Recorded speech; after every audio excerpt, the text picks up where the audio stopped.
Ada orang yang memiliki keyakinan kuat dan rasa percaya diri yang tinggi mengenai pandangan dan prinsip mereka.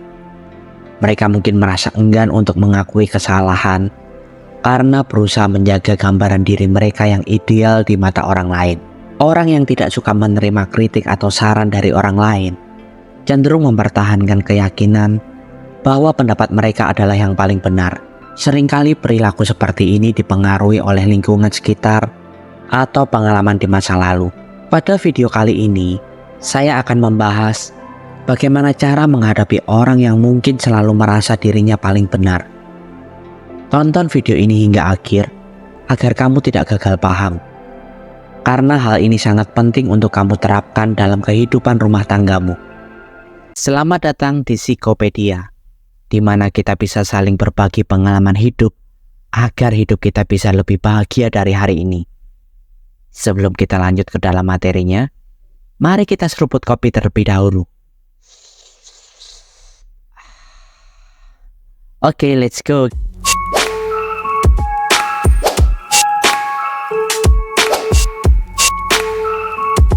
Menghadapi situasi di mana suami selalu merasa benar bisa menjadi sebuah tantangan yang bisa membuat kita emosi, dan pada akhirnya terjadi sebuah pertengkaran yang sebenarnya tidak perlu. Tapi sangat penting untuk menjaga komunikasi yang terbuka dan saling mendengarkan untuk membangun pemahaman bersama. Dengan memulai percakapan yang jujur dan berusaha memahami alasan di balik keyakinan suami, dapat membantu menemukan solusi atau mencapai kesepakatan yang lebih baik dalam sebuah hubungan rumah tangga. Berikut beberapa langkah yang bisa kamu lakukan ketika menghadapi suami yang merasa dirinya selalu benar. Pertama, carilah momen intim yang pas. Carilah momen yang sesuai untuk berbicara, yaitu saat kalian berdua merasa santai dan tidak dalam keadaan marah atau stres. Hindari memulai diskusi ketika suasana hati sedang tegang atau emosi sedang tinggi, agar percakapan bisa berlangsung dengan baik dan produktif. Memilih momen yang tepat memungkinkan percakapan berlangsung lebih lancar dan kedua belah pihak dapat mendengarkan dan menyampaikan pikiran dengan lebih jelas. Dengan suasana hati yang tenang, kalian bisa lebih fokus pada masalah yang ingin dibicarakan tanpa terpengaruh oleh emosi negatif. Ini juga membantu menciptakan lingkungan yang aman dan nyaman bagi kedua belah pihak untuk saling berbagi perasaan dan pandangan secara terbuka dan jujur. Dengan memilih waktu yang tepat, kamu juga menunjukkan penghargaan terhadap perasaan dan kebutuhan pasanganmu. Ini membantu membangun rasa saling percaya dan memperkuat hubungan. Percakapan yang dilakukan dalam suasana hati yang kondusif memungkinkan kalian berdua untuk terbuka dan menerima, sehingga lebih mudah menemukan solusi atau mencapai kesepakatan bersama. Selain itu, merencanakan waktu untuk berbicara menunjukkan bahwa kamu serius ingin menyelesaikan masalah dengan cara yang konstruktif. Ini mengurangi kemungkinan terjadinya kesalahpahaman dan memastikan bahwa setiap pihak merasa didengar dan dipahami. Dengan pendekatan ini, hubungan dapat menjadi lebih harmonis dan penuh pengertian. Kedua, kendalikan emosi dan responmu terhadapnya. Usahakan untuk tidak bereaksi secara emosional atau agresif. Jika merasa marah atau frustasi, ambil waktu sejenak untuk menenangkan diri sebelum berbicara. Mempertahankan emosi yang tenang akan membantu mencegah terjadinya konflik yang tidak perlu. Mengendalikan emosi memungkinkan kamu untuk berpikir lebih jernih dan berkomunikasi dengan lebih efektif.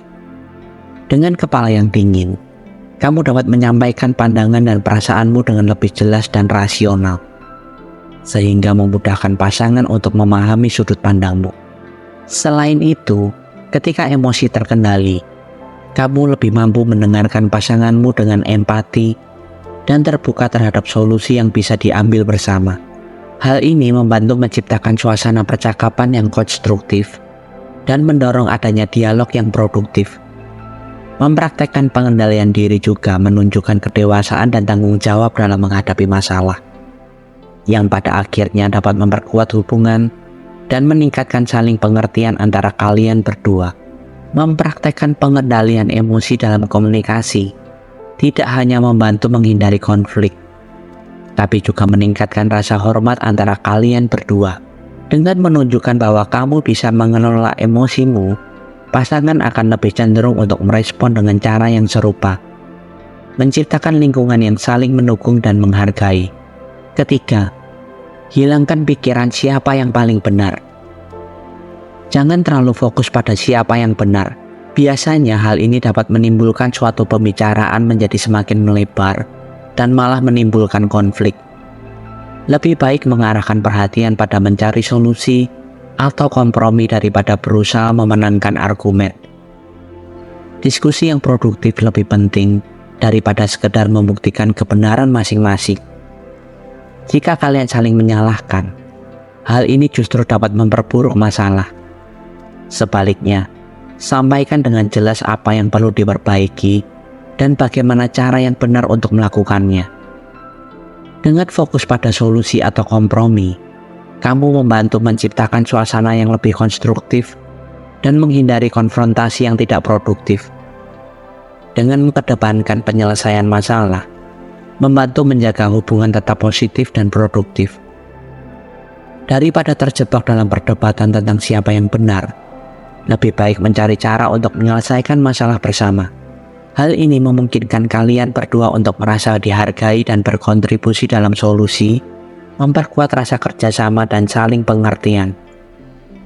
Pendekatan ini tidak hanya menyelesaikan masalah yang ada, tetapi juga membangun dasar yang lebih baik untuk menghadapi tantangan di masa depan dengan cara yang lebih harmonis dan efektif.